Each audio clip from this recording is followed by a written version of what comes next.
बिस्मिल्लाहिर्रहमानिर्रहीम। अस्सलाम वालेकुम। बियॉन्ड टू में खुशामदीद। मैं हूं मोहम्मद उस्मान और मेरा नाम है मोहम्मद इफ्तिखार।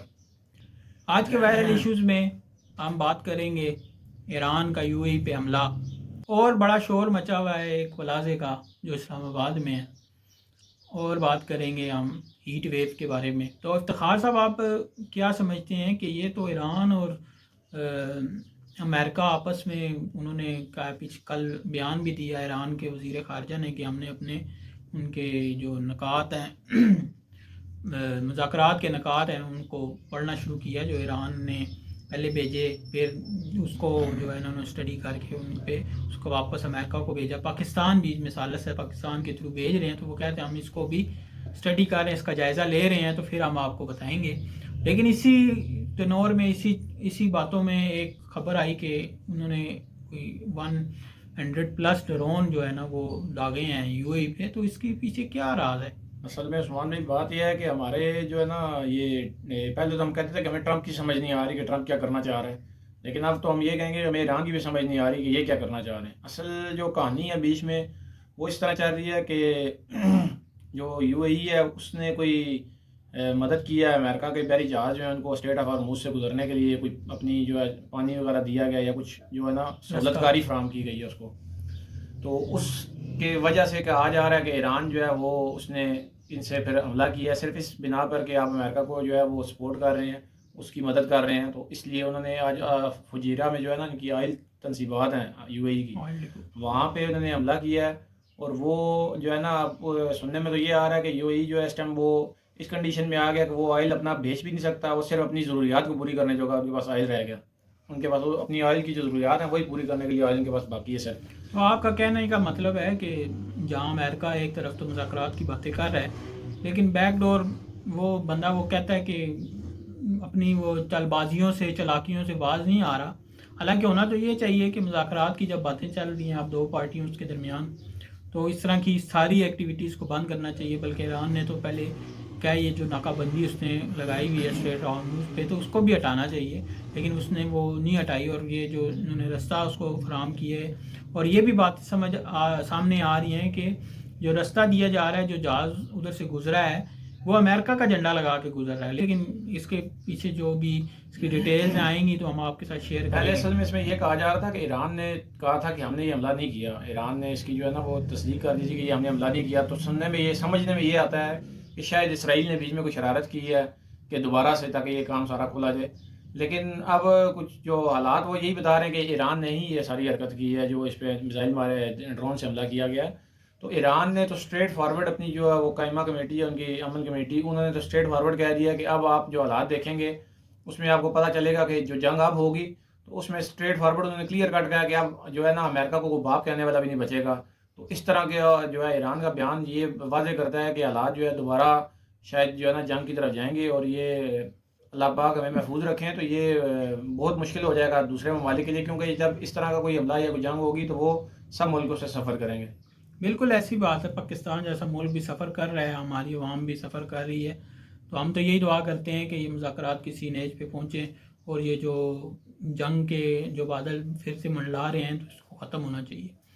दूसरा वायरल इशू जो हम बात करना चाह रहे हैं वो प्लाज़ा है जो जिसके अंदर इन्वॉल्व तो ब्यूरोक्रेट्स हैं, लेकिन जो इसमें सबसे मेन बात है, जो मेन टॉपिक है, वो ये है कि कुछ दिन पहले बरीमाम में एक कच्ची आबादी पे और उनके घर गिराए गए और कई अरसे से वो रह रहे हैं। हज़ारों लोगों को बेघर कर दिया गया। बल्कि उस रात वो बेचारे आसमान के नीचे सोए हैं, तो उसको कोई पूछने वाला नहीं था। लेकिन ये प्लाज़ा जब इसके बारे में बात हुई है तो पीएम साहब ने तो कमेटी बना दी है। तो इफ्तिखार साहब ये कैसे सोचते हैं? ये तो दोहरा मेयार नहीं है। असल में उस्मान भी बात ऐसे है कि हमारे जो मुल्क का निज़ाम है ना वो शुरू से ही करप्ट चलता आ रहा है, ऊपर से नीचे तक हर बंदा करप्शन के ही अंदर इन्वॉल्व रहा है। देखें आप ये जो कच्ची आबादी से आप शुरू करें अगर, तो वो कितना अरसा हो गया वहाँ पे कायम है। वो इस्लामाबाद बनने से पहले की कहा जाता है कि वहाँ पे वो कच्ची आबादी है। चलें हम कहते हैं इस्लामाबाद बनने के बाद वहाँ पे वो आबादी कायम होगी। तो सीडीए ने क्या उनको कभी पूछताछ नहीं की थी, या इतने अरसे से वो वहाँ पे कायम है उस टाइम सीडीए को ख्याल नहीं आया कि यार ये गैर कानूनी तौर पे रह रहे हैं। उनके वहाँ पे बिल भी आते रहे होंगे, उनके टैक्स भी आते रहे होंगे, वो लोग देते रहे होंगे ज़ाहिर है अखराजात। देखें आप सिर्फ बिल ही अगर अकाउंट कर लें तो आप एक गैर कानूनी जगह पे अगर कोई घर बना हुआ है तो आप उनको बिजली कहाँ से फराहम कर रहे हैं? तो ये तो हमारे सारे महकमे इसमें इन्वॉल्व होते हैं। फिर अगर आप ये जो आ जाए हमारी जो मशहूर ज़माना जो बिल्डिंग है रेड जोन के पास, तो इसको जो अगर आप कहा जाए तो ये भी कितने टाइम से बन रही है। तो उस टाइम से सीढ़ी ये बिल्कुल इसको नहीं पूछ रहा, ना कोई गवर्नमेंट पूछ रही है। अब अचानक से गवर्नमेंट को ख्याल आ गया यार ये तो असल में तो सिक्योरिटी ब्रीच जो है वो कहा जा रहा है कि इसको ये इस बिल्डिंग की वजह से हो रहा है, क्योंकि ये रेड जोन के बिल्कुल साथ है, तो सिक्योरिटी का बहुत इशू इनको होता है, फेस करना पड़ता है। अब इस बिल्डिंग के अंदर क्या ब्यूरोक्रेट, क्या आपके पॉलिटिशियंस, क्या आपके जो है एंकर पर्सन जो जो सहाफ़ी हैं, मतलब कि मेरा नहीं ख्याल कि कोई हमारे मुल्क की ऐसी कोई क्लास होगी जिसका यहाँ पे फ्लैट नहीं होगा। हर शख्स ने यहाँ पे अपना फ्लैट लिया हुआ था। लेकिन वो बात वही है कि जो हमारे अफसार आलम साहब जो हैं वो इसमें बहुत उभर के आए हैं सामने। उन्होंने तो स्ट्रेट फॉरवर्ड जो है वो मोहसिन नकवी साहब को भी धमकियाँ दी हैं कि मैं उनके राज भी फाश करूँगा, तो मैं ये करूँगा, तो मैं वो करूँगा। तो ये अगर काश कुछ अर्सा पहले अफसार आलम साहब उन कच्ची बस्ती वालों के बारे में भी जो है ना वो कुछ बोल लेते। वो कच्ची बस्ती वाले तो बेचारे वो ये हैं कि उन्होंने अपनी सारी ज़िंदगी जमा पूंजी लगा के एक अपना घर बनाया होगा जो अब इन्होंने ख़त्म कर दिया। तो यहाँ पे जो फ्लैट्स बने हुए हैं इनका तो चलें फिर भी इनके पास इतने सोर्सेज होंगे कि ये यहाँ से कहीं और शिफ्ट कर जाएंगे।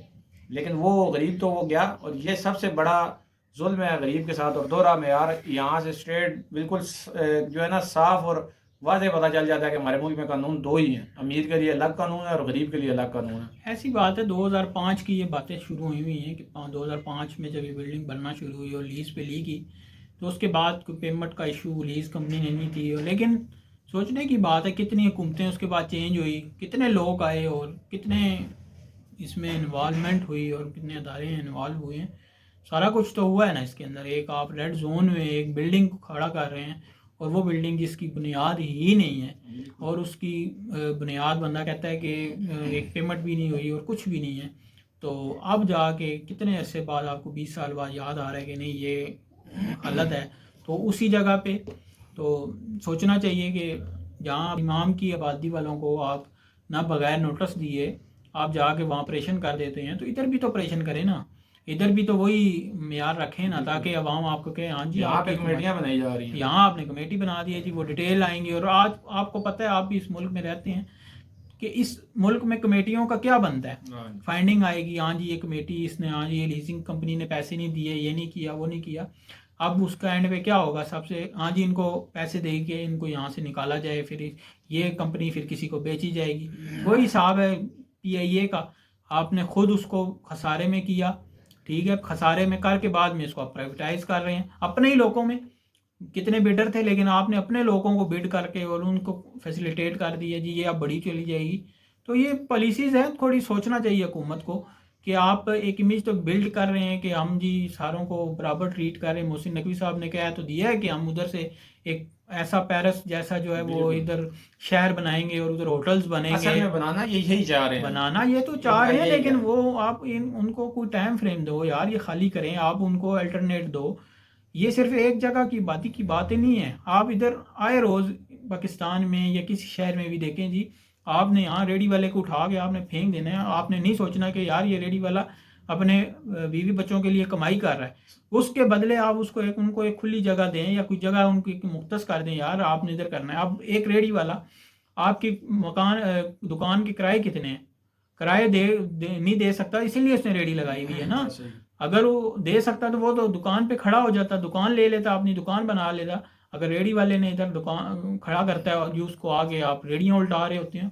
ये जो नई आजकल नई एक फोर्स बनी हुई है पीरा के नाम से, ये तो कुछ समझ नहीं आ रही क्या वो गरीब के साथ कर रहे हैं। सर फोर्स यहाँ पे बनती हैं खाने के लिए। मैं आपको अपनी जो है ना लाइव एक स्टोरी सुना सकता हूँ कि मैं उस दिन रात के टाइम पे काफ़ी लेट जा रहा था, तकरीबन 12 बजे का टाइम था, घर जा रहा हूँ। तो मैंने एक बेकरी देखी खुली हुई, मैंने कहा यार यहाँ से चलो स्नैक्स वगैरह ले लेता हूँ। मैंने वहाँ ब्रेक मारी है बेकरी पे, तो उस बेकरी वाले से मैंने स्नैक्स और कुछ निमको वगैरह लिए हैं। तो मैंने कहा कितने पैसे हैं, उसने मुझे जो पैसे बताए, तो मैं कहूँ यार ये इतने का स्नैक्स वगैरह है तो नहीं है। तो जब मैंने वो उससे मैंने पूछा, मैंने कहा ये कितने का, उसने कहा जी ये इतने का लगाया। उसने हर चीज़ पे ना 20-30 रुपये फालतू मेरे से चार्ज किए सिर्फ। और बाद में उसके मुंह से कुछ निकल भी गया। एक बंदे ने उससे आके जब पूछा ना, उसने कहा जी अभी तक दुकान खोली है आपने, तो वो कहता है जी कि वो आपको पता है फिर उनको पैसे देने पड़ते हैं। तो पीरा फोर्स वालों को बाकायदा पैसे दिए जा रहे हैं हफ्ते के, और वो ये हमारे से पूरे करके वो दुकानों को ले देते हैं और दुकानें खोल के बैठे रहते हैं। ऐसे ही है, बड़े बड़े प्लाजे हैं, बात उधर ही आ जाती है। गरीब के लिए लहदा है, जो पैसे दे सकता है वो पैसे दे के दुकान खोल लेगा, और वही जो पैसे दिए हैं वो हमसे चार्ज कर रहे हैं। जिस तरह इनकी बात है कि उन्होंने एक चीज़ ली है, वो 50 रुपये 100 रुपये ऊपर लेके वो अपने पैसे पूरे करेगा। वैसे तो सोचना चाहिए, इन पॉलिसीज़ पे नज़रसानी करनी चाहिए। तीसरा वायरल इशू जिस पे बात करनी थी वो हीट के हवाले से है। गर्मी का सीज़न शुरू हो चुका है, हीट बर्ड्स का जो है ना वो बड़े खदशात ज़ाहिर किए जा रहे हैं और न्यूज़ में भी चल रहा है। महकमे मौसमियात ने भी कह दिया है कि ये इस दफ़ा जो होगा वो काफ़ी सख्त किस्म का हो सकता है। तो अपनी बचाव आपने खुद करना है, अपना एहतियात करनी है और हाइड्रेटेड रहना है। बिल्कुल ऐसा ही है। अपने आप को स्पेशली जो रात का टाइम है वो आपने कोशिश करनी है, जब भी कभी आपको ऐसा महसूस हो कि आपको कमरे में दर्जा हरारत ज़्यादा बढ़ता हुआ फील होना शुरू हो जाए, तो अगर तो आपके पास एसी मौजूद है तो आप दरवाजे बंद करके उसी टाइम एसी चलाएं। अगर नहीं भी मौजूद तो आपने दरवाजे अपने कम से कम अपने कमरे के और खिड़कियां बंद कर लेनी है, ताकि बाहर से आपको गर्म हवा आपके कमरों में दाखिल ना हो सके। क्योंकि वो अगर गर्म हवा आपको दाखिल आएगी तो वो आपको डिहाइड्रेट कर देगी और उससे जान जाने का भी ख़तरा है। ये इस तरह का एक खदशा ज़ाहिर किया जा रहा है। अल्लाह पाक हमें महफूज रखें इससे, लेकिन फिर भी एहतियात बहुत ज़रूरी है। कोशिश करें इससे अपने आप को भी बचाएं और अपने घर वालों और अपने रिश्तेदारों और जो आपके पड़ोस में हैं उन लोगों को भी इस बात से आगाह करें कि यार ये अगर जो इस टाइम इशू चल रहा है ये एक सीरियस इशू है और ये मौसम है और कुदरती तब्दीलियां हैं, इस पे हमारा कोई जो है वो कंट्रोल नहीं आने है। वाले सालों में और हो जी बिल्कुल ऐसा ही जाएंगी। है। तो आपने उस मौसम को तो नहीं बदल सकते जो हो रहा है, चेंज हो रहा है, ग्लोबल वार्मिंग जिसको कहते हैं। पूरी ऐसा ही दुनिया में बिल्कुल। चीज़ें चेंज हो रही हैं। जो बारिशों का सीज़न हम अरसे से सुनते आते थे, उस सीज़न में बारिशें नहीं होती। जिस सीज़न में गर्मी ने आना है इस सीज़न में आ जाना है, लेकिन अभी भी स्टिल रात को जो है वो ठंड महसूस होती है। तो ये चीज़ें ग्लोबल वार्मिंग में आ जाती हैं। तो आपने खुद अपनी एहतियात करनी है। इर्द गिर्द अगर जो इस वीडियो को देख रहा है और जो नहीं देख सकता उसको आपने बताना है।